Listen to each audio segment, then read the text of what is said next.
ब्राह्मण, देव शिरोमणे, तुम सदा समस्त जगत के उपकार में लगे रहते हो। तुमने लोगों के हित की कामना से बहुत उत्तम बात पूछी है, जिसके सुनने से संपूर्ण लोगों के समस्त पापों का क्षय हो जाता है। उस अनामय शिव तत्व का मैं तुमसे वर्णन करता हूं। शिव तत्व का बड़ा स्वरूप उत्कृष्ट एवं अद्भुत है। जिस समय समस्त चराचर जगत नष्ट हो गया था, सर्वत्र केवल अंधकार ही अंधकार था। न सूर्य दिखाई देते थे, न चंद्रमा, अन्य ग्रहों और नक्षत्रों का भी पता नहीं था। न दिन होता था न रात। अग्नि, पृथ्वी, वायु और जल की सत्ता भी नहीं थी। प्रधान तत्व से रहित सूना आकाश मात्र शेष था। दूसरे किसी तेज की उपलब्धि नहीं होती थी। अदृष्ट आदि का भी अस्तित्व नहीं था। शब्द और स्पर्श भी साथ छोड़ चुके थे। गंध और रूप की भी अभिव्यक्ति नहीं होती थी। रस का भी अभाव हो गया था। दिशाओं का भी भान नहीं होता था। इस प्रकार सब और निरंतर सूची मेद और घोर अंधकार फैला हुआ था।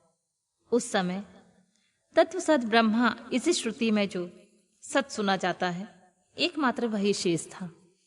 जब यह, वह, ऐसा, जो इत्यादि रूप से निर्दिष्ट होने वाला भावात्मक जगत नहीं था, उसी समय एकमात्र सत ही शेष था, जिसे योगी जन अपने हृदय आकाश के भीतर निरंतर देखते हैं। वह सब तत्व मन का विषय नहीं है। वाणी की भी वहां तक कभी पहुंच नहीं होती। वह नाम तथा रूप रंग से भी शून्य है। वह न स्थूल है, न कृश है, न हस्व है, न दीर्घ है तथा न लघु, न गुरु। उनमें ना कभी वृद्धि नहीं होती, न हास्य। श्रुति भी उसके विषय में चकित भाव से है। इतना ही कहती है, अर्थात उसकी सत्ता मात्र का ही निरूपण कर पाती है। उसका कोई विशेष विवरण देने में असमर्थ हो जाती है। वह सत्य ज्ञान स्वरूप, अनंत परमानंदमय परम ज्योति स्वरूप, अप्रमेय, आधार रहित, निर्विकार, निराकार, निर्गुण, योगी गम्य, सर्वव्यापी, सबका एकमात्र कारण, निर्विकल्प, निरारंभ, माया शून्य, उपद्रव रहित, अद्वितीय, अनादि अनंत, संकोच विकास से शून्य तथा चिन्मय है। जिस परब्रह्मा के विषय में ज्ञान और अज्ञान से पूर्ण उक्तियां द्वारा इस प्रकार विकल्प किए जाते हैं, उसने कुछ काल के बाद द्वितीय की इच्छा प्रकट की। उसके भीतर एक से अनेक होने का संकल्प उदित हुआ। तब निराकार परमात्मा ने अपनी लीला शक्ति से अपने लिए मूर्ति आकार की कल्पना की। वह मूर्ति संपूर्ण ऐश्वर्य गुण से संपन्न, सर्वज्ञानीमय, शुभ स्वरूपा, सर्वव्यापिनी, सर्वरूपा, सर्वदर्शिनी, सर्वकारिणी, सबकी एकमात्र वंदनीया, सर्वज्ञा, सब कुछ देने वाली और संपूर्ण संस्कृतियों का केंद्र थी।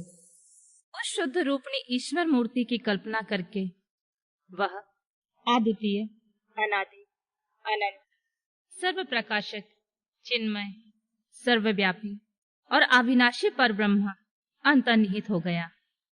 जो मूर्ति रहित परब्रह्मा है, उसी की मूर्ति भगवान सदाशिव है। अवाचनीय और प्राचीन विद्वान उन्हीं को ईश्वर कहते हैं।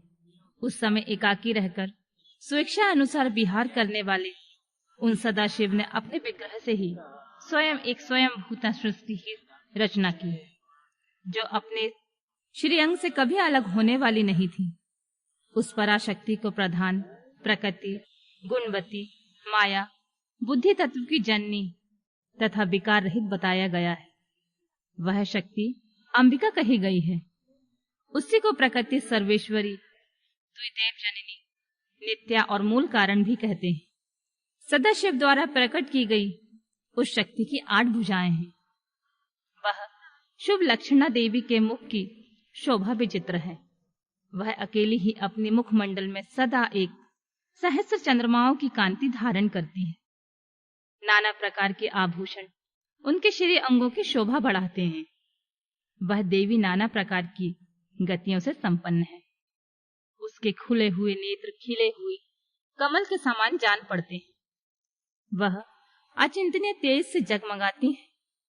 वह सबकी योनि है और सदा उद्यमशील रहती हैं। एकाकिनी होने पर वह माया संयोग बस अनेक हो जाती हैं। वे जो सदाशिव हैं, वे परम पुरुष ईश्वर शिव, शंभु और महेश्वर कहते हैं। वे अपने मस्तक पर आकाश गंगा को धारण करते हैं। उनके भाल देश में चंद्रमा शोभा पाते हैं। उनके 5 मुख हैं और प्रत्येक मुख में 3-3 नेत्र हैं। उनका चित्त सदा प्रसन्न रहता है। वे 10 भुजाओं से युक्त और त्रिशूलधारी हैं। उनके श्री अंगों की प्रभा कपूर के समान श्वेत गौर है। वे सारे शरीर में अंगों में भस्म रमाए रहते। उन काल रूपी ब्रह्मा एक समय ही शक्ति के नाथ शिवलोक नामक क्षेत्र का निर्माण किया था।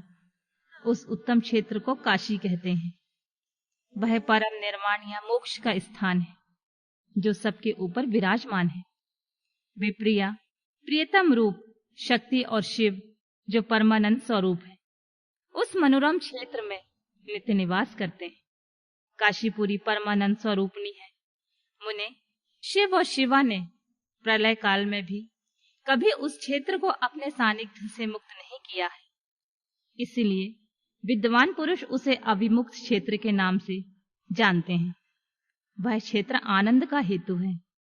इसलिए पिनाकधारी शिव ने उसका नाम आनंद वन रखा है। उसके बाद वह अविमुक्त के नाम से भी प्रसिद्ध हुआ। देवर्षि एक समय उस आनंद वन में रमण करते हुए शिवा और शिव के मन में यह इच्छा हुई कि किसी दूसरे पुरुष की भी सृष्टि करनी चाहिए, जिस पर यह सृष्टि संचालन का महान भार रखकर हम दोनों केवल काशी में रहकर इच्छा अनुसार विचरें और निर्वाण धारण करें। वही पुरुष हमारे अनुग्रह से सबके सृष्टि करे, पालन करे और वही अंत में सबका संहार भी करे। यह चित्त एक समुद्र के समान है। इसमें चिंता की उताल तरंगे उठ उठकर चंचल बनाए रहती हैं। इसमें सब तत्व गुण रूपी रथ, तमोगुण रूपी ग्रह और रजोगुण रूपी मूंगे भरे हुए हैं। इस विशाल चित्र समुद्र को संकुचित करके हम दोनों उस पुरुष के प्रसाद से आनंद कानन काशी में सुखपूर्वक निवास करें। वह आनंद वन वह स्थान है जहां हमारी मनोवृत्ति सब ओर से निस्सिमट कर इसी में लगी हुई है, तथा जिसके बाहर का जगत चिंता से आतुर प्रतीत होता है। ऐसा निश्चय ही शक्ति सहित सर्वव्यापी परमेश्वर शिव ने अपने वाम भाग से 10वें अंग पर अमृत मल लिया। फिर तो वहां से एक पुरुष प्रकट हुआ जो तीनों लोकों में सबसे अधिक सुंदर था। वह शांत था, उसमें सब तत्व गुण की अधिकता थी तथा वह गंभीरता का अथाह सागर था। मुने, क्षमा गुण से युक्त उस पुरुष के लिए ढूंढने पर भी कहीं कोई उपमा नहीं मिलती थी। उसकी कांति इंद्रनील मणि के समान श्याम थी। उसके अंग अंग में दिव्य शोभा छिटक रही थी और नेत्र प्रफुल्ल कमल के समान शोभा पा रहे थे। श्री अंगों पर स्वर्ण की सी क्रांति वाले 2 सुंदर रेशमी पीतांबर शोभा दे रहे थे। किसी से भी पराजित न होने वाला वह वीर पुरुष अपने प्रचंड भुज दंडों से सुशोभित हो रहा था। तदंतर उस पुरुष ने परमेश्वर शिव को प्रणाम करके कहा, स्वामी, मेरा नाम निश्चय कीजिए, काम बताइए।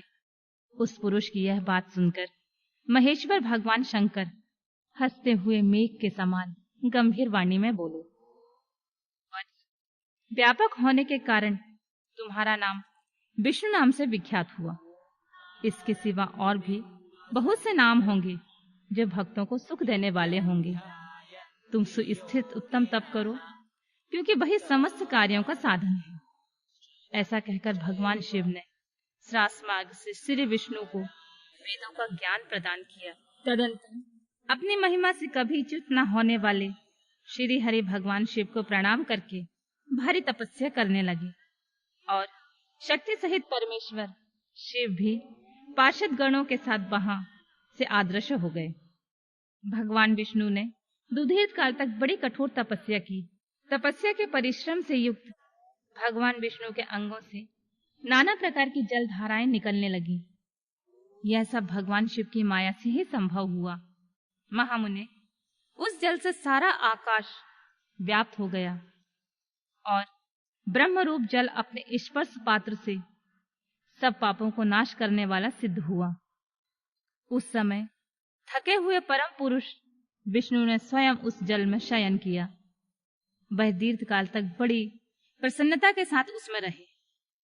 नार अर्थात जल में शयन करने के कारण ही उनका नारायण, यह श्रुति सम्मत नाम प्रसिद्ध हुआ।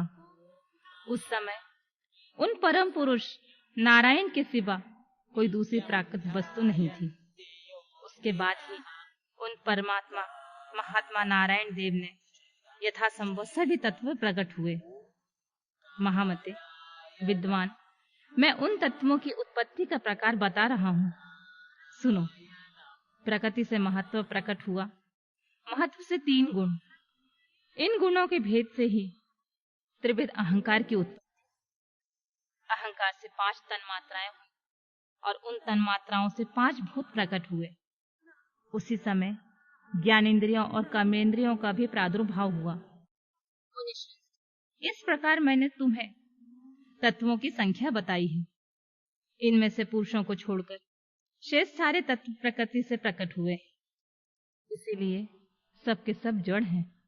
तत्वों की संख्या 24 है। उस समय एकाकार हुए 24 तत्वों को ग्रहण करके वे परम पुरुष नारायण भगवान शिव की इच्छा से ब्रह्मरूप जल में सो गए।